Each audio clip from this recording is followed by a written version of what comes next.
하도록 하겠습니다.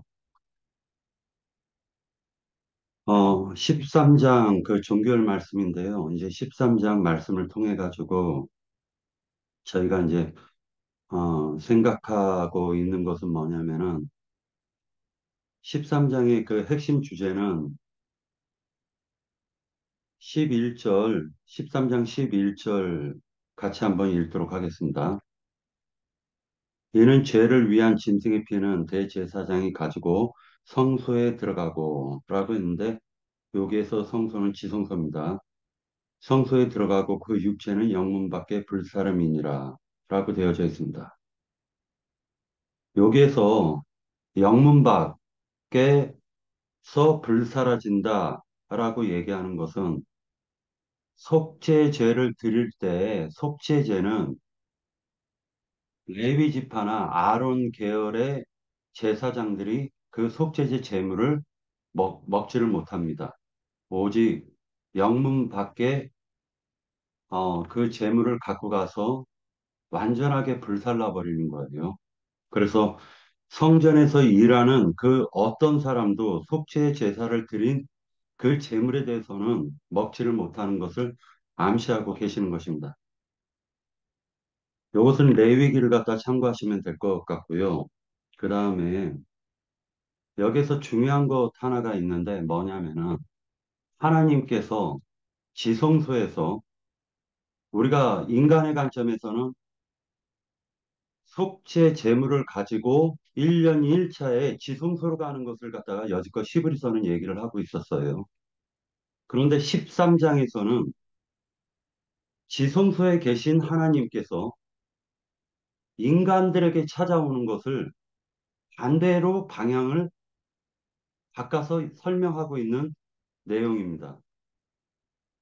그래서 지성소에 계신 하나님이 영문 밖에 있는 죄인들에게 찾아오시는 것을 13장이 지금 설명해 주고 계시는 거예요. 영문 밖이라는 것은 영문 안에는 거룩한 자들이 거하죠. 성전이라는 곳에는 거룩한 자들이 다 거하는 처소인 거예요. 성전이라는 곳은. 그런데 예수님이 오셨을 때 당시에도 성전 밖에 있는 자들이 문둥병자들이었고 죄인들이었어요. 그러니까 거룩한 자들이 봤을 때 예수님은 성문 안에 들어올 자가 아니라 성문 밖에 있을 죄인이었다라고 본 거예요. 이게 역설적인 것입니다. 영문 밖이라는 것은 실제로 우리가 출애굽기, 레위기, 민수기, 신명기 이 부분에서 보면은요, 어떤 구절이 나오냐면 영문 밖에 누가 쫓겨나, 누가 쫓겨났냐면은 모세가 구스 여자를 흑인을 갖다가 아내로 취한단 말이에요. 아내로 취하는데 그 구스 여자를 갖다 취할 때 그 미리암이 비판을 해요. 모세에 대해서. 모세에 대해서 비판을 하니까 그 미리암이 문둥병에 걸립니다. 그 문둥병에 걸린 그 미리암이 진영 밖으로 쫓겨난단 말이에요.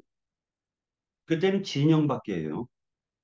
그런데 일주일 만에 그가 회복이 됐죠. 문둥병에서 나음을 받았죠. 그러니까 진영 안으로 들어오는 거예요. 이 말씀이 히브리서 13장에 보면은 영문 밖이라고 지금 표현하고 있는 거예요. 예수님을 부정한 자로 봤다는 겁니다. 그리고 부정한 자들이 다 영문 밖에 있다라는 것을 지금 암시적으로 얘기해 주고 있습니다. 잠깐만요.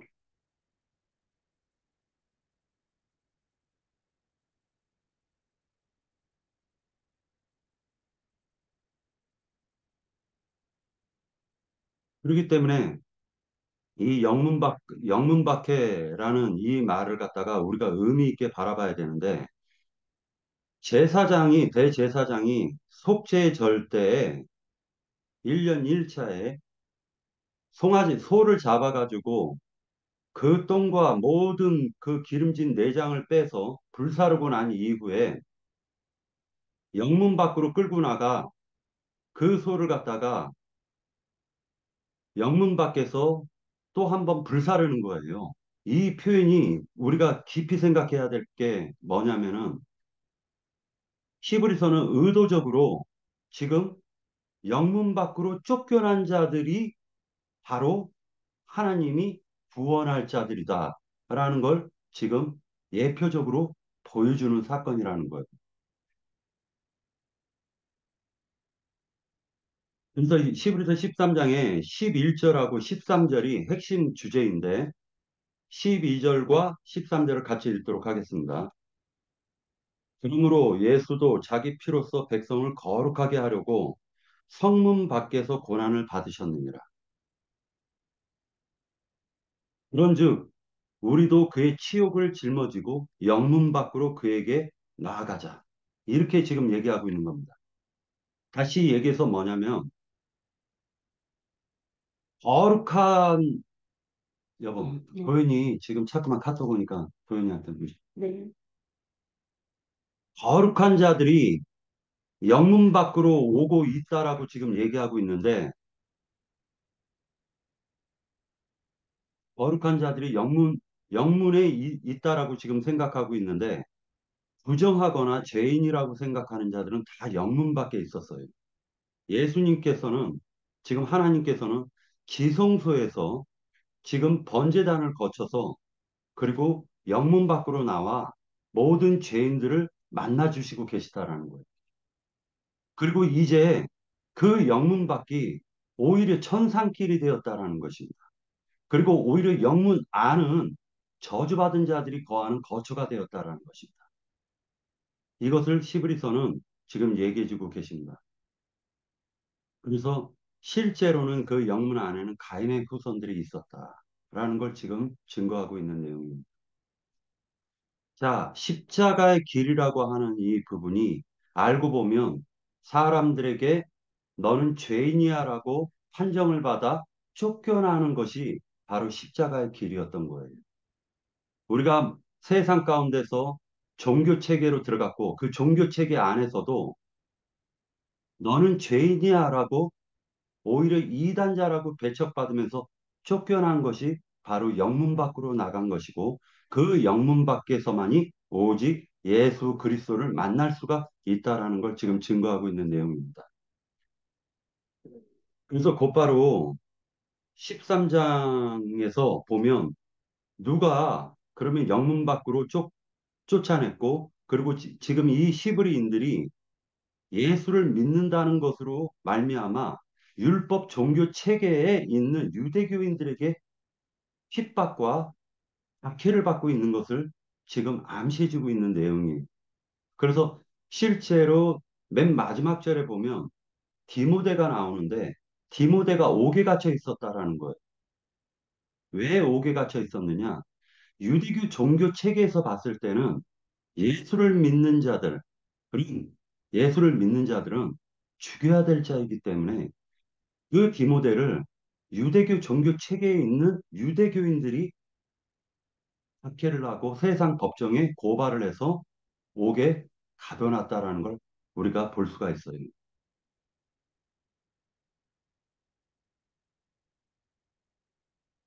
그렇기 때문에 영문 밖에 쫓겨나는 자들이 한 형제라고 지금 히브리서 13장에서는 얘기하고 있는 것입니다. 쫓겨난 자들이 죄인이라고 판정받아 쫓겨난 자들이 그들이 섬기는 제단이 따로 있고 영문 안에서 거룩하다 하는 자들이 섬기는 제단이 따로 있다라는 거예요. 그렇기 때문에 본문 1절에서 보면 13장 1절에서 보면 형제 사랑하기를 계속하고 손님 대접하기를 잊지 말라. 이로써 부지 중에 천사들을 대접한 이들이 있었느니라. 라고 말씀하고 계세요. 이 말씀을 우리가 베다니와 벳박의 문둥이촌에서 손님을 접대를 했는데 그분이 바로 예수님이었었다라는 거예요. 그리고 아브라함이 손님을 접대를 했는데 그 중에 한 분이 하나님이셨다라는 걸 알 수가 있습니다. 3절에 보면 너희도 함께 갇힌 것 같이 갇힌 자들을 생각하고 너희도 몸을 가졌은즉 학대받는 자들을 생각하라. 13장 23절을 보도록 하겠습니다. 우리 형제 디모데가 노인 것을 너희가 알라. 그가 속히 오면 내가 그와 함께 가서 너희를 보리라. 그러니까 디모데가 갇혀 있었고 실제로 예수를 증거하다가 그 증거를 하는 그 전도자들이 많은 박해를 받고 감옥에 갇힌 것을 알 수가 있습니다. 그리고 손님 접대하라고 얘기를 했는데 실제로 그 전도자들이 순회하면서 복음을 전했었던 것을 알 수가 있어요. 4절에 보면 모든 사람은 결혼을 귀히 여기고 침소를 더럽히지 않게 하라. 음행하는 자들과 간음하는 자들은 하나님이 심판하시리라. 돈을 사랑하지 말고 있는 바를 족한 줄로 알라. 그가 친히 말씀하시기를 내가 결코 너희를 버리지 아니하고 너희를 떠나지 아니하리라 하셨느니라. 이렇게 얘기하고 있습니다. 새롭게 율법을 강조하는 자들은 율법주의자들, 즉 다시 얘기해서 유대교인들은 이들은 율법을 지킨다고 하면서 돈을 사랑하고 율법을 지킨다고 하면서 결혼을 무시했어요. 귀히 여기지 않았습니다.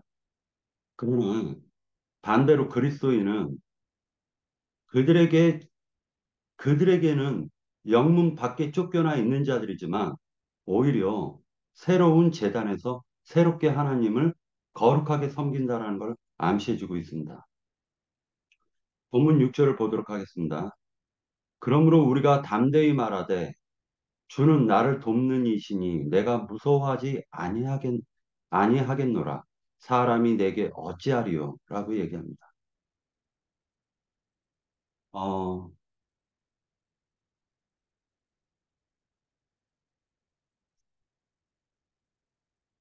실제로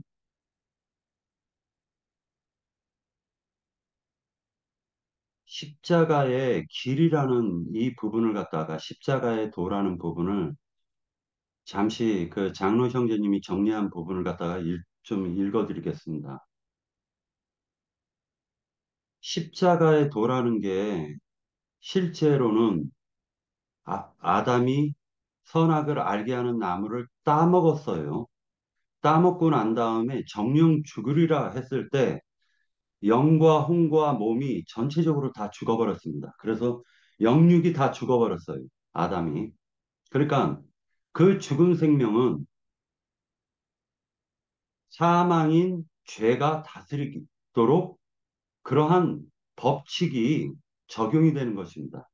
그래서 아담 자체는 자기 자신이 죽었다라는 걸 알지를 못해요. 그러나 성경에서는 아담이 본질적으로 아담이 죽었고 그 아담을 통해서 낳은 모든 사람들은 죽은 생명 속에서 죽은 자들을 낳았다라는 걸 성경이 지금 암시해주고 있습니다. 자, 지금 읽도록 하겠습니다. 죄가 시인의 산에서 주신 토라의 성문법인 율법이 있기 전에도 세상에 있었으나 율법이 없을 때에는 죄를 죄로 여기지 아니하였다라고 얘기하고 있습니다. 더욱 하나님의 은혜와 또는 한 사람 예수 그리스도의 은혜로 말미암은 선물이 많은 사람에게 넘쳤으리라. 넘쳤으리라.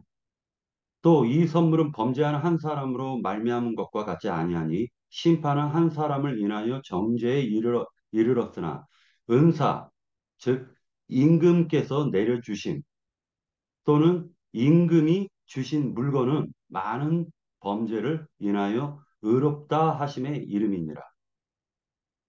한 사람의 범죄를 인하여 영육간의 사망이 그 한 사람으로 말미암아 왕노릇하였은즉 더욱 은혜와 의의 선물을 넘치게 받은 자들이 한 분 예수 그리스도로 말미암아 생명 안에서 주 예수의 은혜가 왕노릇하리로다. 그런즉 한 범죄로 많은 사람이 정죄에 이른 것 같이 의의 한 행동으로 말미암아 많은 사람이 의인이 되리라. 율법이 가입한 것은 이미 마음에 새긴 율법이 있음에도 신의 산 율법을 더해 주신 것은 범죄를 더하게 하려 함이라. 법이 많으면 많이 법에 걸리게 되고 더 많은 죄가 드러나게 되어 있습니다. 그러나 죄가 더한 곳에 은혜가 더욱 넘쳤나니 이는 죄가 사망 안에서 왕노릇한 것 같이 은혜도 또한 의로 말미암아 왕노릇하여 양심과 마음을 다스리며 우리 주 예수 그리스도로 말미암아 영생에 이르게 하려 함이니라. 어, 십자가 십자가에서 그 몸이 죽임을 당하신 예수 그리스도와 연합된 비결은 오직 한 분 예수 그리스도의 의로운 한 행동인 순종의 제사로 인한 구속을 전파하여 모든 민족, 모든 사람에게 값없이 내려주신 생명의 말씀을 믿는 믿음이라는 수단을 통해서 밖에는 구원을 얻을 길이 없습니다. 물질적인 내 몸은 멀쩡하게 살아있지만 믿음으로 내 죄의 육신의 몸은 이미 주와 함께 십자가에서 죽은 자여 그리스도 예수 안에서 하나님을 대하여 산 자로 여겨라 라고 얘기하고 계십니다. 신을 죽은 자로 여긴다는 것은 자신을 죽은 자로 여긴다는 것은 자아의 생명을 부정한다는 뜻이며 죄를 짓지 않으려고 결심하거나 발버둥 쳐도 죄의 능력인 죄의 법을 벗어날 수가 없음을 철저하게 깨닫고 능력을 상실한 양심의 판단을 받은 육신의 생각을 부인하여 자아의 무덤에 던져버린다는 것입니다. 이 아담에 속하여 여전히 혈과 육에 속한 성정의 옛사람을 인정할 때 그는 여전히 산자라고 여기는 중이기 때문에 한 분 예수 그리스도의 은혜를 입어 구속, 곧 죄사함이라는 수단이 아니고는 하나님 앞에 나아갈 수 없다는 복음 진리를 깨닫지 못하여 여전히 구원의 길을 발견하지 못한 죄인들이 많습니다. 사람이 남편인 율법을 향하여 살아있을 때는 율법을 지켜 행하여 의에 이르려는 마음으로 죄를 이기기 위하여 다시 결심하고 또 실패하고 나서는 후회하고 다시 결심하고 또 넘어집니다. 그러나 끝까지 자기의 노력을 포기하지 못하는 것은 은혜로 주신 복음을 믿지 아니하고 생명에 이르지 못한다는 복음 진리가 믿어지지 않기 때문에 복음을 믿지 않고 행위에 의지하여 하나님의 영광에 나아가려고 발버둥을 치는 한 그는 여전히 지키지도 못할 율법에 매여 종노릇하게 마련입니다. 그는 주님의 은혜가 왕노릇하지 못하게 하면서 자기의 힘으로 하나님의 선하신 요구를 이루어 보려고 발버둥을 치게 마련인데 이런 상태는 복음을 불신하도록 꾀는 마귀에게 속아서 자신을 산자로 여기기 때문에 여전히 육체의 행위에 의지하여 하나님께 나아가려고 노력하기 때문입니다. 본문 10, 본문 8절과 9절을 읽도록 하겠습니다. 7절에서 9절까지 같이 읽도록 하겠습니다. 하나님의 말씀을 너희에게 일러주고 너희를 인도하던 자들을 생각하며 그들의 행실의 결말을 주의하여 보고 그들의 믿음을 본받으라. 예수 그리스도는 어제나 오늘이나 영원토록 동일하시느니라. 자, 어제 예수 그리스도께서는 어제라고 얘기하면 실질적으로는 우리들의 관점에서는 아담 이전에도 계셨지만 구약에도 구약 성경도 여전히 지금 예수님을 강조하고 계세요. 다시 얘기해서 레위기 모든 율법이라든지 민수기, 출애굽기, 창세기에서 다 예수님을 다 가리키고 있다라는 것입니다. 오늘이라는 현재적인 시간에도 이미 예수님은 신약 교회 안에서 우리와 함께 계시고 계세요. 그리고 영원토록 예수님은 계시다라는 걸 알 수가 있습니다. 자, 그러면 구절에 보면 여러 가지 다른 교훈에 끌리지 말라라고 얘기했는데 이 다른 교훈이라는 게 바로 유대교 율법 체계를 얘기하는 것입니다. 왜냐하면 이들이 시브리인들이기 때문에 시브리인들이 유대교로 회귀하려고 하는 본성, 습성 자체가 있다는 거예요. 옛사람 자체가. 마음은 은혜로서 굳게 함이 아름답고 음식으로서 할 것이 아니니 유대인들이 음식을 갖다가 가려서 먹죠. 부정한 음식과 정한 음식이 있기 때문에 정한 음식만 먹으려고 합니다. 특히 베드로가 사도행전에서 베드로가 부정한 음식 세 광주리를 하나님이 내려주셨을 때 나는 날 때서부터 먹지 않았다라고 고백한 걸 우리가 볼 수가 있어요. 그러니까 유대인들의 특징, 율법을 지키는 유대인들의 특징은 음식을 굉장히 가려서 먹는다라는 걸 알 수가 있습니다. 그래서 음식으로 말미암아 행하는 자는 유익을 얻지 못하느니라. 자, 이제 10절로 넘어가겠습니다. 우리에게 제단이 있는데 장막에서 섬기는 자들은 그 제단에서 먹을 권한이 없나니 라고 얘기해요. 장막 제사를 드리는 자는 1년 1차에 드리는 그 지성소에 가지고 가는 그 재물은 먹을 권한이 없습니다. 오직 피만 가지고 지성소에 들어가는 거예요. 이것은 하나의 예표, 암시를 보여주고 있는 것입니다. 유대교 종교 체계에 있는 그 제사장들은 땅에 있는 그 땅에 있는 그 성전, 예루살렘 성전에서는 실질적으로 예수님의 말씀을 받을 자들이 없다라는 거예요. 그 유대교 종교 체계를 갖다가 계속 끊임없이 지키는 자들에게는 예수님의 살과 피를 먹을 권한이 없다라는 것입니다. 그런데 오히려 영문 밖에 쫓겨난 자들, 즉 죄인들은 예수님의 음료와 피인 그 음료와 살인 그 떡을 먹을 권한이 있는 거예요. 영문 밖에 있는 자들에게. 이는 죄를 위한 짐승의 피는 대제사장이 가지고 성소에 들어가고 라고 했는데 지성소입니다. 성소에 들어가고 그 육체는 영문 밖에서 불사름이라. 그러므로 예수도 자기 피로 백성을 거룩하게 하려고 성문 밖에서 고난을 받으셨느니라. 예수님께서 십자가를 지시고 실질적으로 성문 밖으로 나갔다라는 건 골고다 언덕으로 지금 십자가를 지고 올라가는 걸 상징적으로 얘기해 주고 있는 것입니다. 이 길이 골고다 언덕이라는 게 하필이면 십자가가 해골골짜기에서 지금 십자가가 놓여서 거기에서 죽는 거예요. 자, 그러니까 결과적으로는 영문 밖은 유대인들이 봤을 때는 거룩한 자들이 봤을 때 제사장들이나 율법사 서기관들이 보았을 때에는 그 부정한 곳이죠. 해골골짜기니까. 그런데 예수님께서는 거기에서 죽으시는 거예요. 왜 그러냐? 그 해골들을 살리기 위해서, 죽은 자들을 살리기 위해서 예수님께서 어, 영문 밖 골고다 언덕에서 십자가에서 죽으시는 것입니다. 자, 그 골고다 언덕이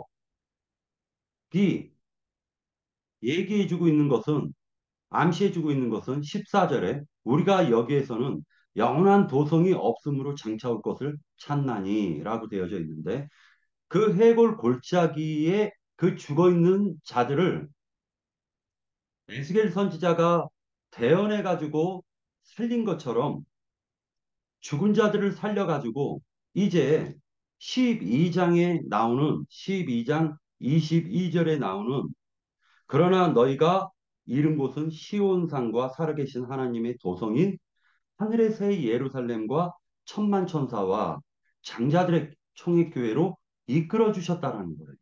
그러니까 알고 보니 골고다 언덕에서의 그 십자가가 영원한 영광의 도성인 하늘에 있는 도성을 얘기하는 것입니다.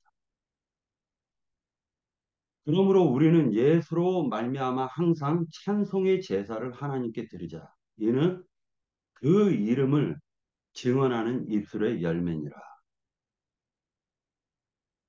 이렇게 얘기하고 계십니다.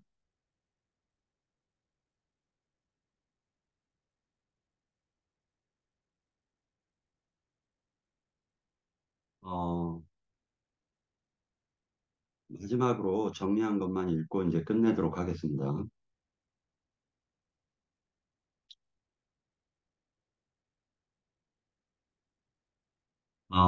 옛사람이 예수와 함께 십자가에 못 박힌 체험이 아직 없는 사람이 없는 사람은 진정한 회개를 해보지 못한 사람이요. 복음의 진리를 믿음으로 구속, 곧 죄사함을 받은 적이 없는 사람입니다. 자신을 양심상으로 살아있는 줄로 여기는 사람은 육체가 되어진 인간의 피 속에는 분을 내게 하는 불이 가득하며 살과 뼈 속에는 육신의 음란과 각색 정욕만 가득하다는 것을 전혀 깨닫지 못하기 때문에 주님의 값없는 은혜로 말미암는 하나님의 용서가 얼마나 큰 구원인지에 대하여 실감이 나지 않는 무지한 짐승들입니다. 옛사람은 무기력해진 자신의 양심에 의지하여 옛 남편인 율법을 섬겨 종노릇하게 마련이기 때문에 실제로 유대인들은 율법을 더하여 준 것이지만은 이방인들에게는 양심의 법을 통해 가지고 율법을 대체하고 있기 때문에 유대인들은 저주의 저주를 받은 것입니다. 왜? 죄를 깨닫지 못하기 때문에 자꾸만 행위로 나가려고 하는 어떤 그 선악과의 그 독에 취해 가지고 그 습성으로 말미암아 그 길을 선택하기 때문에 하나님께서 죄를 깨달으라고 양심의 법 플러스 율법을 더하여 준 것입니다. 율법과 복음의 양면을 정확하게 인식하지 못하면 두 남편을 섬기는 음녀가 되어 은혜와 율법 사이에 방황하는 영혼이 되고 맙니다. 의문의 율법인 신의 산 율법은 죄인된 아담에 속한 사람들에게 나는 율법을 지켜 하나님의 성과 영광에 이를 수 없다는 것을 깨달아 은혜를 사모하고 하나님께 나아오도록 죄를 더 크게 드러낼 목적으로 추가로 더해 주신 것입니다. 몸에 새긴 율법만으로도 이런 사실을 충분히 인식하고 나를 죄의 권능으로부터 구속하실 주 예수의 은혜를 바라고 주님께 나오라고 선악과 열매를 먹게 하셨습니다. 사람들은 거짓의 아비인 뱀의 독에 깊이 중독되었기 때문에 눈이 멀어서 하나님의 깊으신 뜻은 가려지고 타락해버린 사람의 노력으로 마음의 율법을 이루어 보려고 계속 노력을 했습니다. 이런 문제 때문에 사람은 어떤 방법으로도 하나님의 영광 앞에 스스로 나아갈 수 없다는 것을 깨닫게 하려고 신의 산 율법을 추가해 주셨지만 여전히 마음속에 기록한 율법뿐 아니라 돌판에 기록한 100개 율법까지 다 행하려고 노력을 더하였습니다. 왜 그런가? 사람의 영은 죄로 하나님과 차단되어 하늘의 지혜와 명철함이 가려지고 하나님의 생명에서 떠나 육적인 생각의 지배를 받으므로 그 생명은 이미 죽어서 죄를 이길 만한 아무런 능력이 없는 옛사람인 자신의 양심과 마음의 생명을 살아 있다고 여기기 때문입니다. 네가 선악을 알게 하는 나무의 열매를 먹는 날에는 정령 죽으리라고 선포한 하나님의 말씀대로 아담이 금령의 실과를 먹은 순간 인간의 생명의 근원인 양심은 이미 마비가 되었고 그 마음은 부패로 돌아갔기 때문에 이길 만한 생명의 능력을 갖고 있지 못합니다. 뱀은 사람을 속여 아니라 네가 결단코 죽지 아니하리라 라고 깨어 사람을 속였기 때문에 금령의 실과를 먹은 사람은 이미 하나님의 명령을 버린 죄와 허물로 인하여 죽었지만 자기가 죽지 않았다고 착각하고 살아가는 것입니다. 주 예수의 십자가의 도는 이런 자연인은 육신의 생각을 뒤집고 끝내버리는 역할을 하는데 복음 진리를 깨닫기 전에는 나는 죽고 내 안에 그리스도께서 생명이 되어 사시는 이치가 전혀 이해되지 않기 때문에 끝내 죽은 양심의 판단을 따라 자기의 행위를 의지하다가 의로운 율법의 심판을 받고 결국 둘째 사망의 심판을 피하지 못하는 것입니다. 하나님의 말씀을 불신하고 반대로 처음부터 살인한 자여 마귀, 거짓의 아비인 뱀의 말을 신뢰하여 믿는 문제 때문에 사람에게 죄가 들어오고 저주가 임했으며 결국 심판이 임하는 것입니다. 자, 이제 결론을 내리겠습니다.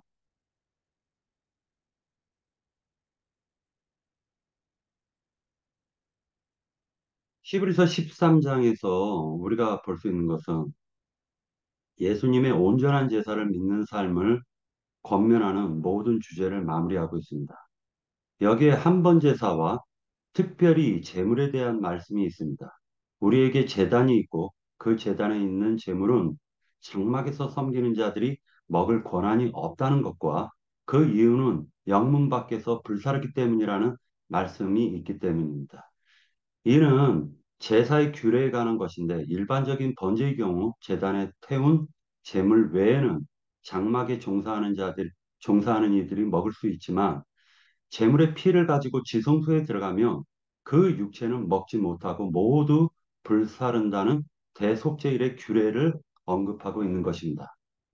그리고 이것은 예수님께서 영문 밖 골고다에서 십자가를 지신 것과 연결하고 있습니다. 이는 대속죄일과 모든 속죄의 제사는 예수님의 희생을 예표하는 것이기 때문입니다. 시기적으로 보면 그렇다면 왜 이 말씀을 시브리서의 마지막에 인용하면서 이 말씀을 읽는 이들에게 예수님의 그 능욕을 지고 영문 밖으로 나가자고 했을까요? 일반적으로 성경에서 영문 밖, 예루살렘 밖은 신앙의 영역 밖으로 인식하고 있기 때문입니다. 그렇기 때문에 많은 문둥병자들이라든지 죄인들이 영문 밖에 머물러 있는 것을 생생하고 있는 것이기 때문입니다. 그래서 결국 영문밖이라는 것은 영문 안에 있는 자들에게는 죽은 자들이 거하는 처소라고 생각하고 있지만 성경에서는 예수님께서는 그 골고다, 영문밖 골고다 언덕, 죽은 자들의 처소에 가서 이제 부활을 선포하시는 것이 성경에서 히브리서 13장에서 강조하고 있는 내용입니다.